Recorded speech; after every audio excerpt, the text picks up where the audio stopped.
Nuno Miranda frequentou o curso Línguas e Culturas Orientais na Universidade do Minho, tem mestrado em Estudos Chineses pela Universidade de Aveiro e está a fazer doutoramento em Estudos Globais na Universidade Aberta. Como já referi, é atualmente professor do IPOR e anteriormente lecionou na China durante cerca de 7 anos. A sua comunicação intitula-se Diversidade Cultural no Ensino de Português, um caminho para a tolerância e o respeito mútuo. Esta comunicação apresenta-nos de que forma a interculturalidade no ensino de PLE na China pode servir como um ponto de partida para uma discussão sobre questões de diversidade global e respeito mútuo. Muito obrigada, Nuno. O palco é teu. Bem, boa noite a todos. Eu hoje pretendo aqui fazer uma comunicação semi-científica. Porque vou falar um bocado da minha experiência empírica no ensino universitário da China. Científica porque eu pretendo basear-me em estudos para comprovar as minhas experiências. Inicialmente eu quero só aqui abordar alguns contextos. Já estivemos a falar o dia todo sobre isto, o que é cultura. Esta foi a definição que mais me agradou, por ser bastante sintética. A cultura é um sistema integrado de história, valores, crenças, organização social e linguagem. Ou seja, e depois, finalmente, começámos a abordar o que é a interculturalidade. Hoje já ouvimos várias pessoas a falar sobre isto. No entanto, acho que ainda ficaram algumas coisas por dizer sobre a interculturalidade. A interculturalidade é um desafio, isto porque requer à pessoa ser conhecedora de vários sistemas culturais, tanto o seu como o dos seus alunos. É uma oportunidade, porque vai permitir novas comunicações. É um meio, porque a partir da interculturalidade é possível a comunicação entre diferentes povos, diferentes culturas, e é um fim, porque assim que a pessoa conseguir atingir um determinado nível de interculturalidade, então sim, só aí é que vai ser possível o respeito mútuo e a tolerância por outras culturas. Há aqui uma coisa que eu também gostava de dizer: as pessoas falam sobre interculturalidade, conhecer a cultura de destino. No entanto, é preciso também ter cuidado com uma coisa. Está ali o estudo a dizer que demasiado reconhecimento positivo de diferenças de valores culturais encorajarão as pessoas de culturas diferentes a retirarem-se para a sua comunidade de origem. Isto implica o quê? Estás sempre a dizer coisas como os chineses fazem isto, os chineses fazem aquilo, os chineses fazem aquilo outro. Não é uma boa abordagem para a interculturalidade. Reconhecer simplesmente as diferenças não é o caminho para a tolerância ou para o conhecimento. Eu vou voltar a isto mais tarde e explicar de diferentes modos que eu uso para as pessoas poderem abordar estas diferenças, estas questões culturais. Eu tinha aqui uma frase que passou-me logo ao início, uma frase de Padre Manuel Antunes, o segundo maior pensador português a seguir a Miguel Sousa Tavares, que diz que porque todas as culturas escritas e não escritas, históricas e primitivas do predomínio técnico ou do predomínio ideológico, partem do mesmo sujeito, o homem, ou seja, toda a cultura parte do homem, independentemente do lugar em que estão. No entanto, a cultura vai evoluindo de maneiras diferentes, em sítios diferentes, e é necessário entender estas razões, e só assim é que realmente vamos poder respeitar. Mas porque é que eles fazem isto? Isto não faz sentido nenhum. Faz sentido. É necessário ir buscar a origem. Okay? Portanto, eu tenho aqui, em relação à interculturalidade, hoje, salvo erro, apenas 2 pessoas mencionaram a importância da formação dos professores na interculturalidade, que foi a professora Sui Jiajia e agora a professora Catarina Faustino, salvo erro. E, de facto, eu acredito que o professor deve ter uma formação intercultural. E deve ter porquê? Porque é preciso não esquecer que o ensino é um negócio. E como todos os negócios devem ser adaptados às realidades locais. A Coca-Cola é fabricada de maneiras diferentes em todo o mundo. A receita varia em cada país. E então? E o ensino de português, não? O professor de português vai aplicar os mesmos métodos aqui, em Jacarta, em Madrid? Não. O público é diferente e o professor de português também deve ser diferente. Okay? Outra questão, que é um bocado injusta a um professor da PLE, é que o professor da PLE nunca, na verdade, se sentiu como os seus alunos. Um professor de Química já foi aluno de Química. E ele sabe as dificuldades dos alunos. E quando os professores de PLE é que já foram... Eu não vou dizer aluno de PLE, isso não faz sentido nenhum, Mas quantas pessoas da PLE já foram realmente alunos de uma segunda língua em contexto de imersão? Não estou a dizer aprender francês ou inglês no secundário, porque isso todos nós passamos como professores portugueses. Mas realmente em contexto de imersão.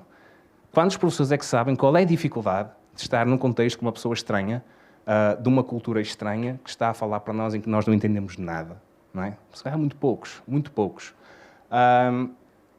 E pronto, e esta é a grande importância da competência intercultural, que nos permite perceber um bocado o que é que está do outro lado, quais são as dificuldades das outras pessoas. Só assim se pode gerar algum certo de empatia. Agora, trazendo a minha tal experiência empírica para a questão chinesa, e como já foi referido, o primeiro grande choque que acontece é quando entramos numa sala, dizemos bom dia, e aí a resposta é rigorosamente nada.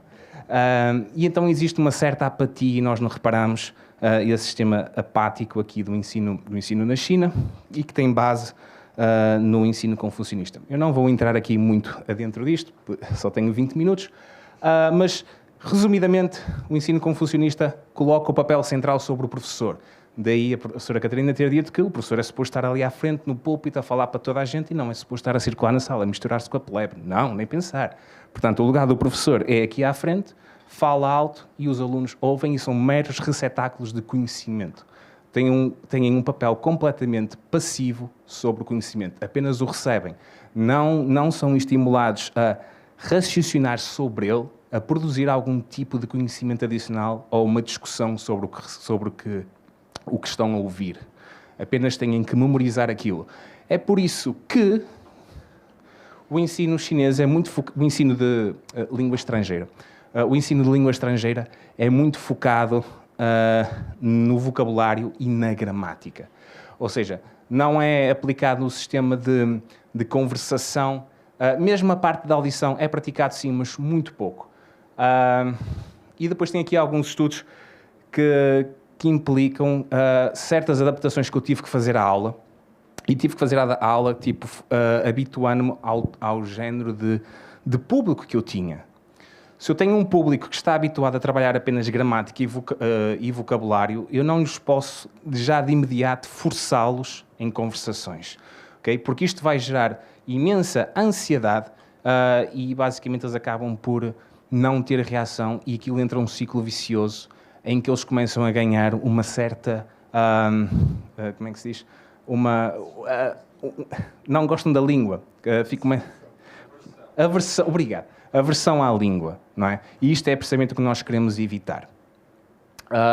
Portanto, a técnica da tradução ainda é um método muito utilizado no ensino chinês, já completamente obsoleto na Europa. No entanto, aqui na China continua a ser o método preferido. Portanto, tenho aqui Portanto, outra coisa que eu também costumo fazer é simplesmente tentar reduzir ao mínimo possível a introdução de vocabulário novo na sala de aula.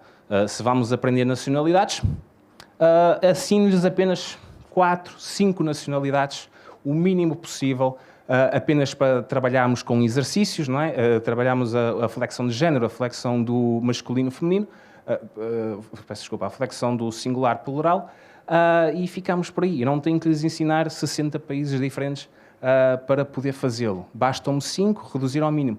Porque é preciso ter em conta uma coisa. A língua chinesa é extremamente diferente das línguas europeias. Eu nem vou dizer português, línguas europeias. Simplesmente não há flexão do plural ao singular, não há géneros, não há flexão verbal nem de tempo nem de modo. Eles não têm pronomes possessivos, eles têm partículas aspectuais que não existem em português. A posição dos advérbios é diferente. Pronto, eu podia estar aqui. Ou seja, cada vez que nós ensinamos uma palavra nova a um chinês, é literalmente uma palavra nova. Não é como ensinar um inglês. Português é português. Quer dizer, é parecido, está quase igual, não é? Então, vocês têm um português, um espanhol, ainda mais ainda. Para um chinês, é que é uma palavra nova que ele está a aprender de raiz. Já para não falar, um sistema de escrita diferente do seu sistema materno. Ou seja, é muito complicado e se nós enchermos as listas de vocabulário logo ao início, acaba por criar um sistema de demasiada pressão sobre o aluno. Isto tem consequências ao nível da produção e seleção de materiais didáticos. E agora temos aqui algumas críticas que eu tenho pela minha experiência. Primeiro, o sistema de português ainda é avaliado pelo quadro europeu de referências, solicita, realça a parte do europeu, não mundial, ou seja, isto é usado para cidadãos europeus, não é? Que facilmente aprendem um A1 numa questão de meses ou semanas, mas que um chinês vai aprender o mesmo A1. Quer dizer, se vocês puserem um francês e um chinês a começar a usar em português, vão aprender ao mesmo tempo? Impossível. Okay? Impossível. Há outro problema aqui em relação aos livros, aos materiais didáticos produzidos em Portugal. Houve um estudo que eu estive a ler sobre um professor brasileiro que trabalhava na Universidade de Macau e ele dizia sobre a escolha de materiais didáticos e disse que as universidades na China, ele chegou à conclusão que usavam entre 20 livros diferentes, tipo Passaporte, Aprender Português, Português 21, a Onda, pronto, eu tinha lá um nome, e disse que eles eram escolhidos mais ou menos na mesma proporção. Okay? Isso quer dizer que eles provavelmente, todos estes livros são igualmente excelentes ou todos uma valente desilusão, e isto tem uma razão de ser. Primeiro porque o conteúdo dos livros, a forma como eles abordam a gramática e o vocabulário é bastante eurocêntrica. Não faz muito sentido para um chinês, por exemplo, aprender o que é uma pessoa ruiva, uma pessoa loira, ou então estamos a falar aqui do António Bandeiras. Tipo, quem é o António Bandeiras? Tipo, não faz sentido, ok? Não faz sentido. O segundo grande problema, que é facilmente corrigido com um livro que está presente em todos os cursos das universidades da China, o Suchong Putaoyayu, Português num Instante, porque ele tem a explicação da gramática em chinês. Ou seja, qual é o problema? Um aluno que esteja a ter uma aula de português, esteja a ter uma aula de português, nós estamos a ensinar gramática, mas ele depois vai necessitar de rever estes conceitos. Há coisas que ele não vai entender na aula, o que é normal, mas onde é que ele vai aprender isso? Um aluno que esteja a aprender, olá, está tudo bem, eu sou o Wang, onde é que este aluno, com este nível de português, vai conseguir ler num livro destes a explicação gramatical? Em lado nenhum. Daí a necessidade deste tipo de livros que expliquem a gramática na língua materna deles, pelo menos num nível inicial, até ele ser capaz de conseguir compreender estas instruções. E agora, porquê é que os materiais didáticos de Portugal ainda não estão a ser traduzidos para línguas, pelo menos as asiáticas? Não é? Isto é uma questão que eu coloco. Porque, afinal, pensem nisto, existem 50 licenciaturas na China neste momento, em português. E todos eles usam o mesmo livro, mas os livros portugueses estão a ser distribuídos entre... Porque no ponto de vista deles, é tipo, tanto faz. Okay? Tanto faz. Não sei, mas eu acho que isto parece-me ser uma lacuna no mercado. Pronto, isto foi o que eu estive a dizer, não é? Portanto, evitar um bocado o excesso de vocabulário desnecessário, tentar reduzir ao essencial, focar na construção gramatical, focar com que os alunos aprendam a verdadeira ordem de se exprimirem em português e depois, é como se fosse fazer uma casa. Primeiro fazemos os alicerces e depois vamos metendo o cimento e depois fazer a decoração, aumentando o vocabulário aos poucos. Por exemplo, evitar as exceções. Nós geralmente dizemos, não é? Ensinamos que as cidades não têm género. Então, se calhar evitávamos ensinar a cidade do Porto e o Rio de Janeiro, porque são as exceções. E depois eles ficam extremamente confusos com isto. Se calhar tentar puxar isso umas semanas depois. Deixem-nos dominar as cidades normais e depois metemos o Porto e metemos o Rio de Janeiro. Portanto, isto era um estudo que comprova aquilo da ansiedade quando existe demasiado vocabulário, porque muitas vezes existe o vocabulário e também a questão do material cultural. Eles ficam muito nervosos se estiverem a ler e não conseguirem entender o que estão a ler. Existe este problema. Por isso, tentar arranjar materiais mais simples, mais adequados ao nível deles e depois, ao pouco, construir-lhes a confiança. Entretanto, eu também, na experiência pessoal, na Universidade de Rebelo, eu estive lá a lecionar uma cadeira que era Estudos Interculturais Portugueses e Chineses, e o modo da aula que eu tinha de dar era, isto era metade do semestre, portanto, cada aula eu daria um destes temas, em que obrigaria um grupo, previamente, comunicava-lhes previamente, claro, e um grupo tinha que preparar uma apresentação para meia aula destes temas, eu falaria à outra meia aula, mas a apresentação deles tinha que ser uma espécie de comparação entre Portugal e China em cada um desses sistemas. O resto do semestre seria um tema livre, eles poderiam escolher, e tive temas super interessantes, como o feminismo. Portanto, houve grupos que escolheram falar sobre a evolução do feminismo na China e em Portugal, fazer comparações e paralelos.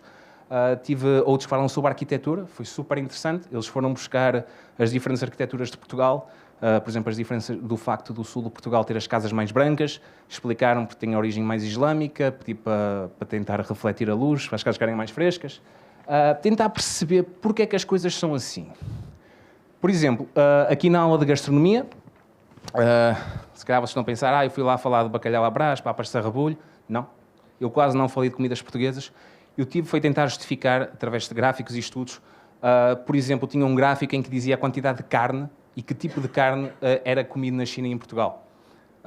Tivemos a comparar que na China, por exemplo, comia-se muita pouca carne em 1960, não faço a mínima ideia porquê, mas depois, a partir de 1980, começou a aumentar muito o consumo de carne na China. E isto, obviamente, condicionou a gastronomia atual. E isto agora as pessoas percebem. Porque é que existe o estereótipo que os portugueses comem muita carne, não é? Nós temos muitas raças autóctones, temos espaço para a criação de gado, coisas que na China não existe. A China não tem espaço para a criação de gado, eles têm que criar o gado deles no Brasil, não é?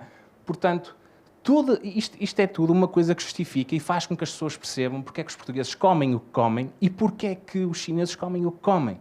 Está a existir aqui uma tolerância, um respeito e criar, vocês são assim por causa disto. Então faz sentido, faz sentido. Outro exemplo que eu usei é a etiqueta.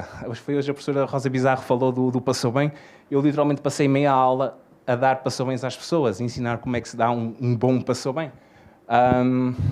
E outros tipos de etiqueta, por exemplo, uma pergunta que eu faço sempre é, eu entro na sala da aula, não é? Quem cumprimenta quem? São vocês que cumprimentam-me a mim ou eu cumprimento-vos a vocês? Eles dizem sempre, nós é que cumprimentamos o professor. Sim, aqui, em Portugal, não. Em Portugal, eu entrei, eu cumprimento. Vocês estão aí à minha espera. Portanto, tentar ensinar estas pequenas nuances que variam de cultura para cultura. Outra questão super interessante é a organização familiar. Eles adoram falar da organização familiar, porque eles têm aquele conceito que tem aquela narrativa, nós somos coletivistas, gostamos muito da família, por isso nós, quando ficamos mais velhos, vamos tomar conta dos nossos pais. Até que alguém lhes explica, não, mas é por causa da vossa segurança social, porque a vossa reforma não chega para os vossos pais viverem sozinhos, precisam da ajuda dos salários dos filhos. Portanto, existe sempre outro aspecto, a educação. A educação é extremamente diferente, tanto na China como em Portugal.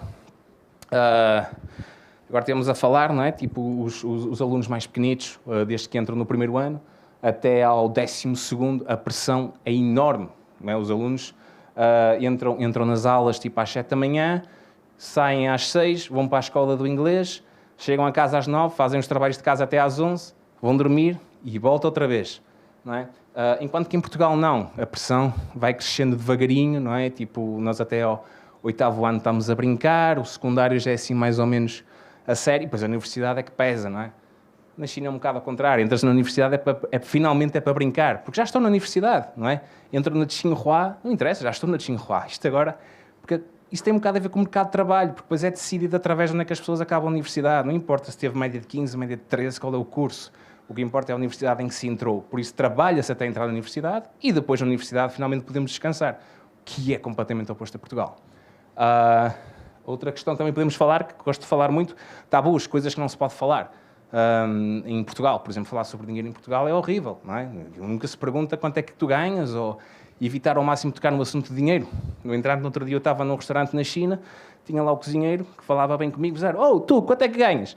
Tipo, ele perguntava-me do outro lado, não é? E depois eu fico assim, tipo, no quem quer ser milionário, não responder, sair do restaurante, gritar com o homem e pronto, e acabo sempre por ter que dizer realmente quanto é que ganho, porque senão para evitar aquele choque cultural, não é? Estou no país deles, tenho que me habituar.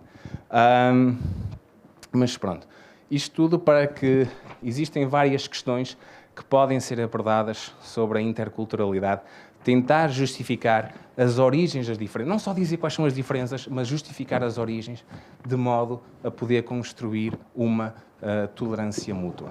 Pronto, vou acabar por aqui. Muito obrigado.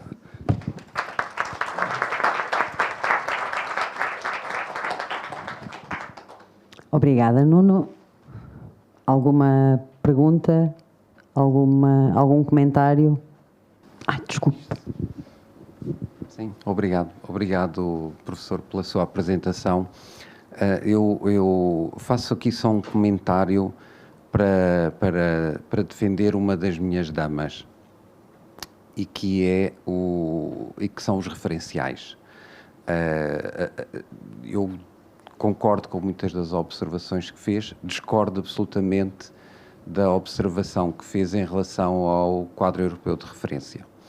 O europeu tem a ver de onde ele foi feito, como se calhar temos o Tratado de Lisboa, mas não tem a ver com Lisboa, tem a ver com onde ele foi assinado. O quadro de referência dá-nos a toda a grande comunidade que trabalha no negócio da língua, para usar uma expressão sua, que não me desgoste de todo, um campo comum de entendimento. O quadro tem descritores do que é suposto um falante ser capaz de fazer num determinado nível, e isso funciona de forma abstrata e generalizada para todas as línguas. Para nos entendermos, quando eu digo que sou um A2 em chinês, alguém que me diz, eu sou A2 em russo, e eu sei, mais ou menos, ou sendo professor, ou sendo um empregador até, voltando à lógica do negócio, sendo um empregador, quando alguém me apresenta um certificado de A2 numa determinada língua, eu sei o que esperar do que é que aquela pessoa é capaz de produzir. Há uma linguagem comum, seja um A2 em russo, em japonês, ou em chinês, ou em português. E essa linguagem comum é uma vantagem muito grande para haver um entendimento comum entre as línguas. O quadro, contudo, é um campo de estudo por si só, não caberia quase num encontro inteiro, mas o quadro, eu faço só aqui esta nota, se me derem 2 minutos. O quadro por si só, embora o seu gráfico, como muitos outros, aquele em que falava do quadro, tem ali os níveis, não vale a pena, mas tem os níveis todos com a mesma largura de barra, os próprios descritivos do quadro, já passou. Essas caixinhas que aí tem, na verdade, se nós fôssemos ajustá-las àquilo que de facto descrevem de uma língua, ou se calhar até para cada língua, teriam larguras diferentes. Isto é, eles não têm todos o mesmo comprimento e não têm todos a mesma... não implicam todos o mesmo peso e o mesmo tempo de aprendizagem. O quadro prevê, por exemplo, e eu acho que é algo que se pode perfeitamente explorar em determinados contextos e para determinados públicos, os subníveis, ter o A1.1 e o A1.2, o A2.1, o A2.2. Há quem o faça numa lógica de negócio, porque tem o aluno mais tempo, em vez de ter 6 anos, tem o aluno 12, por exemplo. Às vezes, por razões um bocadinho difíceis de explicar, um exemplo muito simples. O Cervantes, em Portugal, quando se inscreve no Cervantes para aprender português, e apesar de todas as proximidades e todas as semelhanças entre as línguas, etc., o Cervantes vai obrigá-lo a fazer A1.1, A1.2, A2.1, A2.2, B1 e por aí adiante. E vai-me dizer, então, mas eu precisava lá disto. Eu hablo muy bien, eu li espanhol e basta a gente fazer assim umas coisas no final e já estamos falando, não é? E eu, se calhar, avançaria muito mais rápido. Mas ele vai obrigá-lo a andar ali. Claro que já está a cobrar um curso de cada vez que fazes aquilo, não é? Lá está a lógica do negócio, mas há ali um entendimento, um bocadinho cego, acho eu, daquilo que é preciso e aplicado, se calhar, de forma muito geral àquilo que eles fazem em todos os sítios, dizer, não, quer aprender espanhol, vai ter que fazer isto assim, devagarinho, ao nosso ritmo e não ao seu. Mas não impede que, se calhar, numa visão mais realista, eu possa dizer, ok, aqui em Portugal eu faço um A1, qualquer pessoa faz aqui um A1, o A2 se calhar já é capaz de ser, temos aqui um A2.1, um A2.2, o B1, que em termos de escritores é um nível muito comprido. Aliás, a Equals, que é uma organização que nós fazemos parte, nós Camões fazemos parte, tem um estudo muito engraçado sobre a questão do quadro e tem assim uma curva que, para aquilo que são os escritores, o A1 costuma-se dizer que é um A1 para totós. Quem é que tem um curso A1? É um totó, é o A1 para totós. Fazer um curso de A1, especificamente com base nos escritores de A1, é um totó. É, olá, bom dia, eu estou aqui, esquerda, direita, alto e baixo, azul e amarelo. Está feito, está diplomado, tem o A1, está a andar. É um A1 para totós, não faz grande coisa. Com o A2 é um nível mais comprido do que o A1. Quem faz um curso, um nível A2, já consegue dizer mais qualquer coisinha. Vai ali, vira e faz, e come, e mistura, e já consegue dizer mais qualquer coisa. O B1 é um nível que nunca mais acaba. Eu, B1, não me chocaria, por exemplo, para determinados públicos, termos A1.1, ponto 2 e ponto 3. Mas esta é uma decisão de gestão do quadro que cabe a quem, à instituição que organiza os cursos, gerir em função do público que tem à frente. E dizer-me, sim, o quadro, assim como está, chegarmos aqui, fazermos aqui do A1 ao C1, cada um no seu semestre, isto não funciona. E eu contra mim falo, porque nós no Camões não oferecemos ainda, é uma coisa em que temos que trabalhar, mas não oferecemos estes subníveis. Nós temos também, nos nossos cursos online, temos também isto assim. Portanto, se eu me quiser inscrever nos cursos todos, em 3 anos eu chego ao C2. Errado. Ninguém chega em 3 anos ao C2, por mais genial que seja. O nosso cérebro precisa de tempo para mastigar as coisas, por muitas dentaduras que lá ponhamos, precisa de tempo para aprender e para adquirir a sua proficiência. E, portanto, às vezes nós vamos começar a trabalhar num B1.1, B1.2 e no A1.1, A1.2, porque os nossos próprios tutores se queixam que têm pessoas que vão prosseguindo e depois começam a patinar e vão repetir outra vez o mesmo curso que acabaram de fazer, eles não vão comprar o mesmo curso que acabaram de fazer, não faz sentido, não é? Portanto, há aqui uma decisão que se calhar faz mais sentido fazer, porque vai dizer, não, este público que eu tenho aqui à frente não faz o A2 só de uma vez, precisa de 2 subníveis. E o quadro prevê isso. E não prevê o que é um A2.1 e um A2.2, chuta isso um bocadinho para o critério decidam lá como é que o querem organizar e pode organizá-lo em função, mais uma vez, do público que tem à frente e vai dizer, eu vou limitar o léxico no A1.1, vou aumentar o léxico no A2.2 pelas razões que eu justificadamente entendo, não é? E defende e argumenta e bem. Não é? Agora, descartarmos a utilidade, para concluir, desculpem, eu alonguei-me demais. Descartar o quadro como um instrumento comum de entendimento, não só entre as línguas europeias, que foi de facto onde ele surgiu, mas entre todas as línguas, que é onde ele está neste momento, porque parece-me um pouco precipitado. Melhor veria, do meu ponto de vista, esta gestão em cada país, face a cada público que se tem à frente, esta gestão do próprio instrumento, subdividindo em níveis sempre que necessário, reorganizando os níveis em função das suas observações que são pertinentes. Não estou a contratar para esta tarefa, estou a dizer que é um contributo relevante porque são observações interessantes, mas reorganizando em função das especificidades do público que tem à frente, que até pode variar. Um público para negócios é diferente de um público geral, um público de fins médicos, ou enfim, do que seja, pode haver aí diferenças. Mas essa é uma gestão que caberá aqui a fazer. Muito obrigado, foi a minha intervenção, a minha fala. Não trouxe os slides, os PowerPoints, mas era isso só que eu queria dizer. Foi uma intervenção de surpresa. Desculpem se me alonguei. Obrigado, professor, pela sua reparação. Eu possivelmente eu equivoquei-me aqui ao que estava a dizer. Eu não estava a referir a divisão da língua ou existirem níveis de língua. O problema, sim, era atribuir o mesmo tempo de estudo a alunos de diferentes origens linguísticas. Era aqui que eu queria me referir. Por experiência própria, quando eu aprendi chinês, eu entrei numa turma que tinha coreanos e depois aquilo foi um problema para mim no início, porque começámos todos mais ou menos ao mesmo nível, mas passado um mês eu estava a patinar já, enquanto que os coreanos estavam ali na boa, porque é muito mais fácil para eles aprender chinês, não é? Do que para mim. Eles aprendem aquilo quase que intuitivamente. Para mim, eu tinha que aplicar, estou a aprender um sistema de escrita novo, gramática completamente diferente, é muito difícil. Ou seja, era aqui que eu estava aqui a dizer que nem todos os alunos, isto aqui tem o mesmo tempo de aprendizagem entre diferentes línguas. Olá.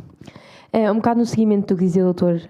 Rui Vaz, relacionado com os documentos orientadores, aproveitava só para dar uma sugestão, e no que dizias em relação à extensão do vocabulário e às listas de vocabulário, que certo, também não farão sentido em determinados contextos, eu dava-te a sugestão de, se calhar, certamente que já conheces, mas de dar uma vista de olhos ao referencial Camões, que divide exatamente por níveis e nos dá uma boa noção, e até nos dá uma noção que vai aumentando o nível do vocabulário e das expressões a utilizar, e a nível de gramática e tudo isso, e que se calhar, e mesmo o site até ao nível do utilizador é bastante prático, e que nos dá até uma ideia de comparação entre o nível A1 e o A2, depois o A2 e o B1, e que nos dá para ver, e que dá para vermos de uma forma gradual essa diferença de vocabulário e de estruturas gramaticais,